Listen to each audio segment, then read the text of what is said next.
In 1868, Jesup W. Scott claimed that by the year 2000, Toledo would be the largest city in the world. Unfortunately, Scott's vision of Toledo never came true, at least not fully. In 2000, Toledo, Ohio was not the largest city in the world. Today, Toledo is not the largest city in the world. It's only the 81st largest city in the United States, and its population has shrunk by more than 100,000 people over the last 50 years. The problem is not just that people are leaving Toledo. Population decline is actually quite common. Last year, researchers predicted that half of all US cities will face depopulation by the end of this century. In order to explain what sets Toledo apart, I need to introduce you to Meg Monaghan. Meg was born and raised in Toledo, and she had a wonderful childhood.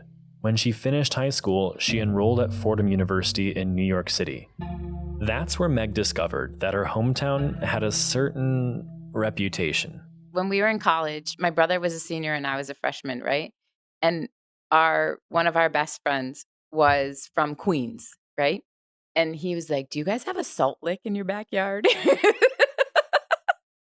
And that was his vision of where we lived, that we were like bumpkins, right? This is a pretty cosmopolitan, metro area. There's a lot of cool things happening here. We're not like out plowing the fields every day. We actually are interacting and participating in the economy and have things to offer. But I think we're discounted because they don't know what's happening. So we got to tell that story somehow. Meg knows Toledo's story needs to be told. Her hometown isn't full of backyard salt licks and country bumpkins. It's full of award-winning public parks and libraries. It's home to a cutting-edge manufacturing industry, a first-rate art museum, and a leading academic research institution. All of these belong in Toledo's story. But Toledo's story is also about a place once heralded as a city of the future, becoming one that out-of-towners see as stuck in the past. It's the story of why Meg decided to move to New York at all, and why that decision matters in a place like this. Maybe you haven't heard of Toledo before, or maybe you have and didn't give it a second thought. But that's exactly why we're starting our investigation here, in one of the most average cities in America. There are thousands of Toledos across the nation, watching residents pack their bags and leave. You may even live in one. And we're hoping this deep dive into the story of the Glass City will transform the way we think about the future of all American cities. I'm Yannick Schaller. And I'm Dea Kukeli. Welcome to Brain Drain, a new Midstory podcast that explores the city of Toledo through the eyes of the people who've left it behind. The decision to move away from home is often difficult and charged with deep and complicated emotions. And as we'll see through the course of this season, people have a wide range of motivations for leaving, but they all stem from the same central question, a question we'll spend 7 episodes exploring. When is home no longer enough? The answer to this question looms over a city that is searching for itself.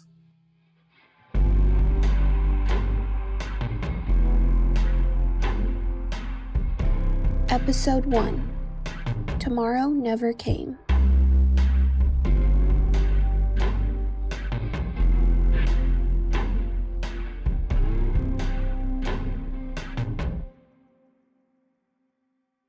Even though Toledo isn't the global metropolis that Jesup W. Scott imagined it would be, the city was a lot closer to achieving his vision at the turn of the 20th century.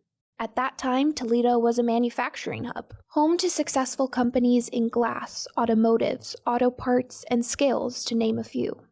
Many consider this time period of Toledo's history as its peak. Unfortunately, it didn't last long. The Great Depression shattered the city's economy, causing immense unemployment.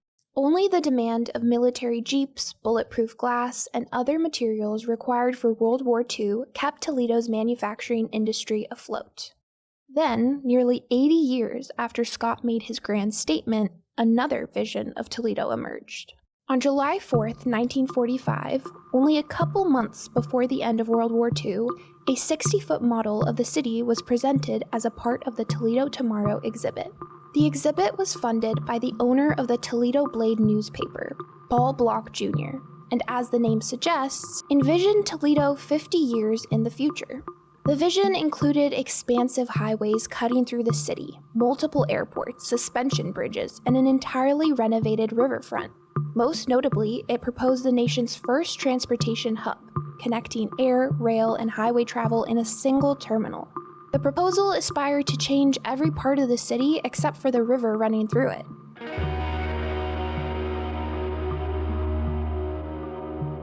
Anyone can admit the exhibit was ambitious. Even the designers themselves provided disclaimers, saying the exhibit was not intended as a blueprint for the city's planners and builders, but as an inspiration for future living. But Paul Block Jr.'s vision for Toledo missed the mark. My book is actually called Tomorrow Never Came. Toledo has this long history of trying to, I don't want to say make the Toledo Tomorrow idea happen, but make Toledo as the new big city of America happen. This is Dr. Bradley Summer, a labor historian studying Toledo's role in America's post-industrial era. He sympathizes with Block's aspirational outlook. There's a couple of reasons why Toledo was kind of thought of as being potentially this city. One is location. If you look at a map of America in 1945, pre-interstate highway system, pre-transcontinental flights, Toledo is kind of at a natural crossroads point. People had to travel through Toledo to get to other large cities. Toledo is right between New York City and Chicago, the two largest cities in 1945, and right beneath Detroit, the fourth largest city at that time. Toledo is also located on the southwest corner of Lake Erie, right along the banks of the Maumee River. In 1945, Toledo was home to one of the largest ports on the Great Lakes. On top of its geographic advantage, after World War II, Toledo had the resources it needed to transform itself into the city of tomorrow. So, if you're going to build modern America, you need houses and you need cars, because those are the hallmarks of modern America. Willys Overland Motor Company established Toledo as an automotive hub during World War II, when the company was contracted to produce over 360,000 military Jeeps. And its close proximity to Detroit, well known as the center of the automotive industry, made it a promising place to produce the vehicles that post-war Americans wanted. Cars are a big part of modern America at this point, and so any city with a connection to cars is going to have a future. The other economic thing that's going on at that point is home ownership, and Toledo is integral to that because what's Toledo's nickname for anyone who's listening and not from the area? It's the Glass City. It's obvious why glass is needed to build homes, for windows and such, but what really made Toledo stand out was the invention of fiberglass to insulate homes. Fiberglass revolutionized home construction by lowering the cost of heating and cooling. The technology put Toledo on the map and connected the city with markets across the country. And if Toledo has all the materials that are essential for modern America, well, why don't we try and test out and build modern America in the place where they have all the stuff that we need for it? Unfortunately, the promise of Toledo's tomorrow rapidly faded. This golden age of prosperity that existed in the post-war years didn't actually last as long as people think. By the early 1960s, you already started to see corporations trying to find ways to weaken unions, to move their production to the South where unions were weaker, overseas if they could. When we talk about Toledo had a moment, it really was a moment. Because by the time people realized the opportunity that they had in Toledo, the opportunity had kind of been missed. By the turn of the 21st century, the manufacturing industry that built and sustained the city was a thing of the past. The effects of globalization, failed labor movements, and urban flight resulted in large numbers of unemployment and population loss. Throughout the city's history, it's easy to spot a pattern of promises. Toledo has held promise. Toledo's residents have made promises to each other and to the city they live in, But Toledo is also a place of broken promises. A place rooted in and weighed down by its own history. A place that people have believed in. A place that people have given up on. A place where people have waited and waited and waited for tomorrow to arrive.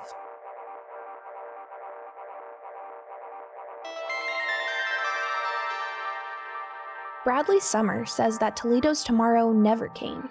But what does Toledo today look like? 157 years after Scott declared it the future great city of the world. 80 years after Bloch imagined its era of post-war prosperity. 25 years after Meg Monaghan left it behind. Today, Toledo is shaped as much by the people who aren't here as it is by the people who are.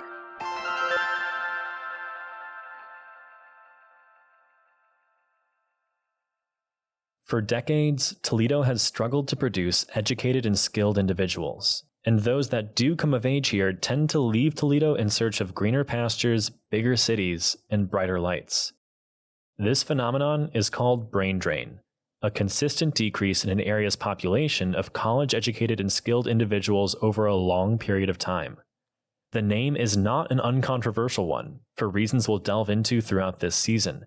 But for now, picture a city that contradicts itself, one that can offer everything a kid could ever want, but drives scores of young adults away.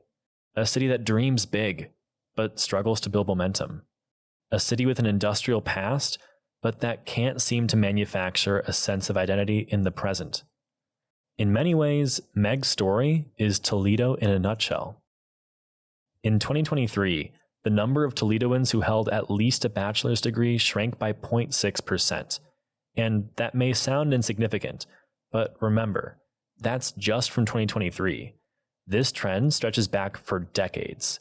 Year after year, Toledo is losing Meg Monaghans and can't seem to attract enough people like her to take her place.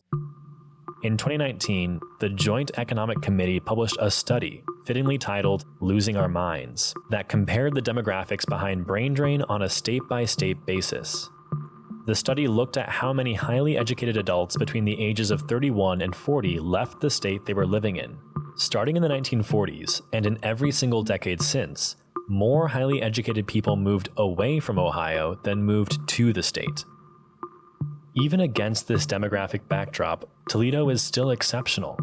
But despite all the city has to offer, it has the lowest percentage of residents between the ages of 18 and 64 out of any major city in Ohio, and one of the lowest percentages of people between the ages of 20 and 39 in the entire Midwest.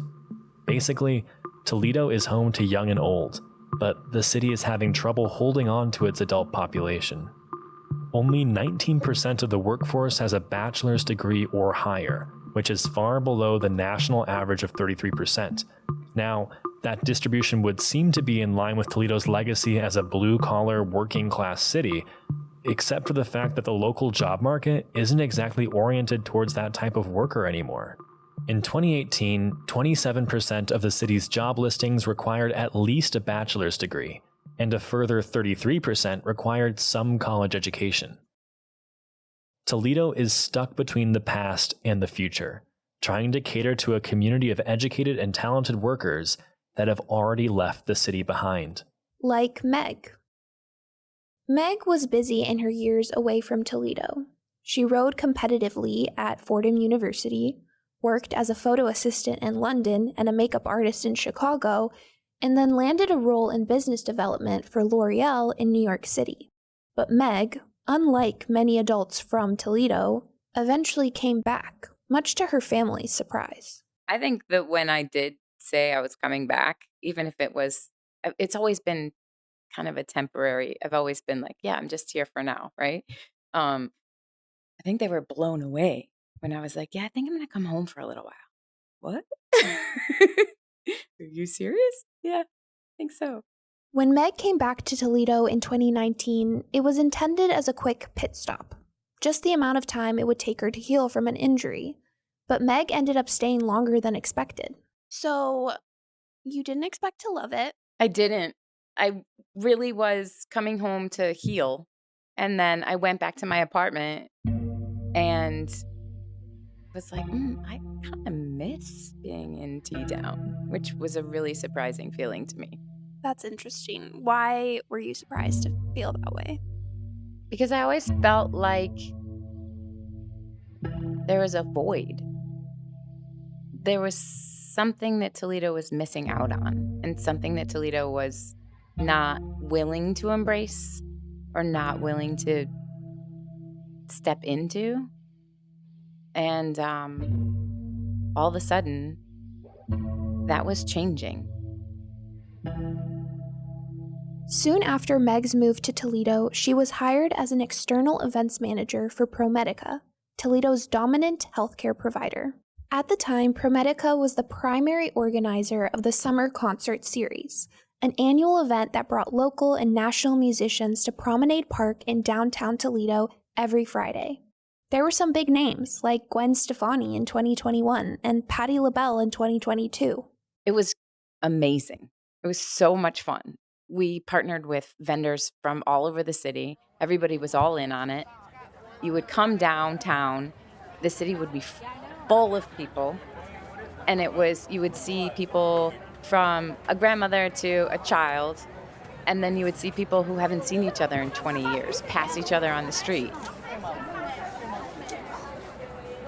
Building that energy and working with those vendors, and I mean, it was blood, sweat, and tears, and it was 24/7 the whole time we were in it.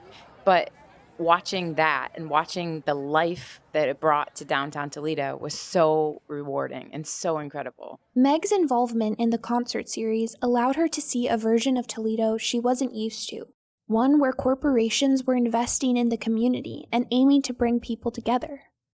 On top of that, life in Toledo just felt easier for Meg. Because when you're in a big city, your rent is exorbitant. Your groceries are crazy. You're just getting to and from wherever you have to go is a big project. You walk out your front door and you're automatically faced with challenges through every step of your process, right? And here, you can kind of hop in your... If I wanted to meet with somebody from like the SVP of a department in ProMedica, I could probably say to one of my friends, hey, do you know this guy? And they would be like, yeah. And they would hook me up with them, and then I would sit down and have coffee with them. That doesn't happen in a bigger city, right? And those opportunities make it so much easier to see change and to be a part of growth. Seeing change in Toledo as a city was one thing, but Meg also noticed a shift in her personal life. I've lived a lot of life, right? And I've made better friends here than I have at any point in my life. And I think part of that is having the space and the time to actually nurture friendships, because you're not in fight or flight mode all the time, right? You can actually check in on someone and say, oh, by the way, how did that thing go that you did yesterday? Or are your parents good? Is there anything I can do to help with that? You know, because you have the space and time to do those things. Several years later, Meg is still in Toledo. But even after experiencing a fulfilling job and meaningful friendships, Toledo can't give Meg everything she needs. I like to have a little house and maybe a yard to grow some vegetables and, you know, go out and play and do all sorts of cool things. But those things would only be possible if I found a place to use my skills, right? This is a tough environment for me to use my skill set. I'm not a doctor. I'm not an attorney. I'm not an accountant. And I don't build things. So my skill set is hard to employ here.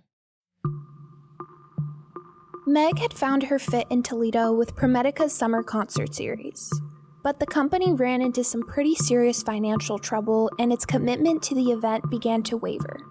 In March of 2023, ProMedica announced that the series would be cut from 8 to 4 performances, and asked the city and the county to donate $100,000 each to fund the concerts.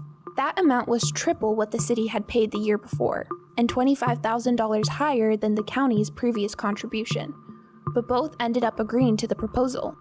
County Commissioner Pete Gerken said the concert series was still worth investing in because it brought new visitors and valuable business to the community. Even in its shrunken state, the 2023 series was a hit.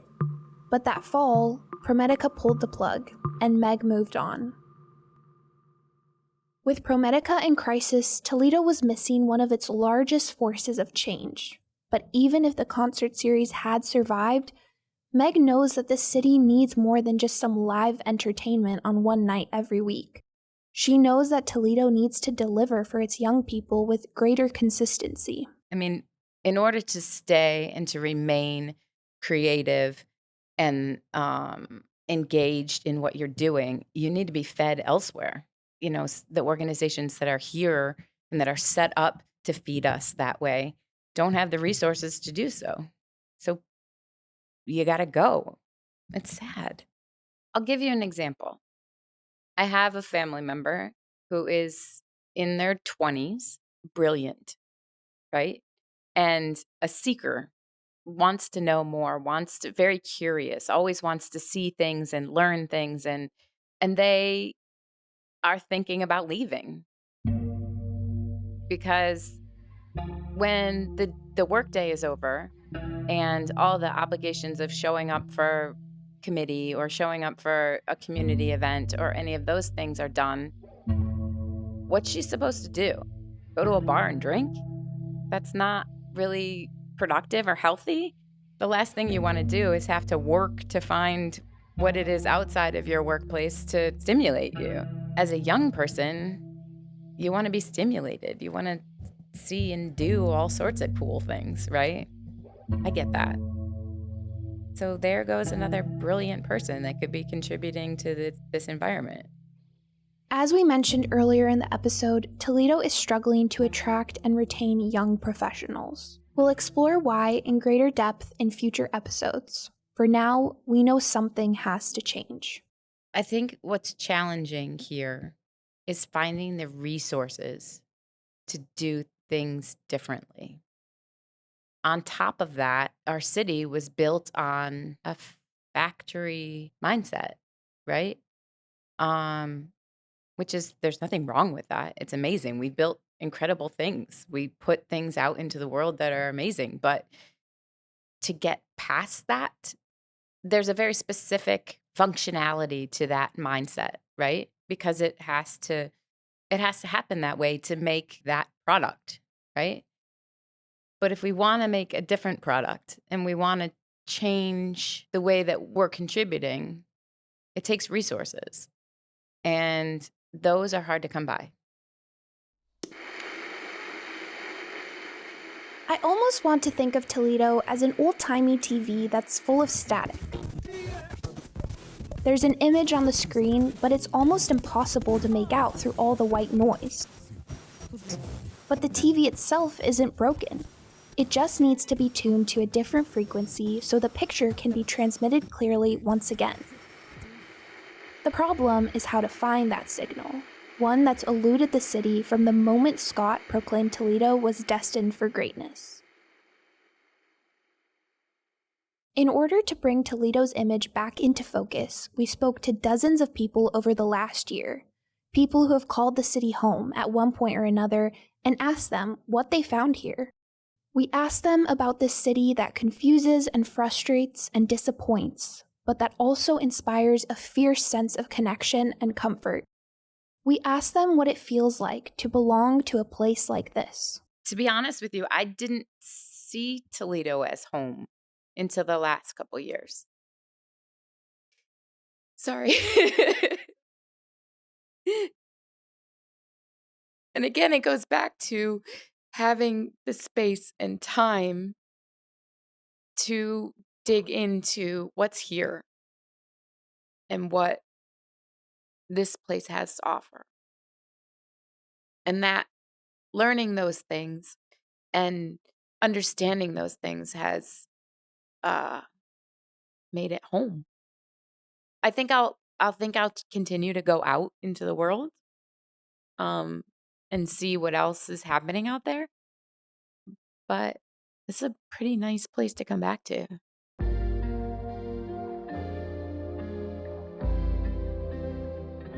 Over the next 6 episodes, we'll follow Meg's lead. We're going to dig into what's here, into what Toledo has to offer, and why it's failing to keep talented and ambitious people like Meg within its borders. Dea and I are part of this story too. Just because we're the ones holding the microphone doesn't mean that we're somehow detached from all of this. We're not. In fact, brain drain is a big reason why we're even in Toledo in the first place. Brain drain is the reason that we have positions here at Midstory. But more on that in our next episode. We'll leave it at this. We hope this series will build a bigger understanding of this city, one that is guided by the voices of the people who have called it home, and one that explores what a place represents to the people who live in it and leave it behind.